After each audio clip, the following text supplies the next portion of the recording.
C'est d'abord un drame humain. C'est un drame humain pour tous les proches de la victime, pour toute la famille.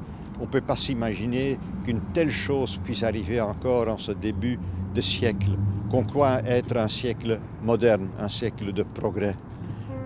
C'est non seulement un retour en arrière, c'est un acte d'une profonde inhumanité.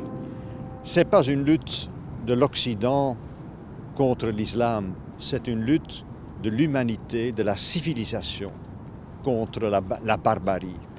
Et donc je comprends qu'on ait peur quand on voit les images. Moi je ne peux pas les voir, mais même l'idée que ça peut se produire est suffisamment inquiétant.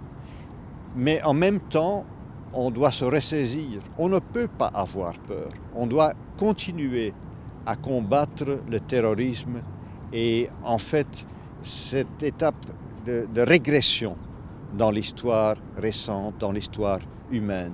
Et donc on doit se battre et on se bat. On se bat en Syrie, on se bat en Irak, on se bat avec les Irakiens, on se bat avec la communauté internationale.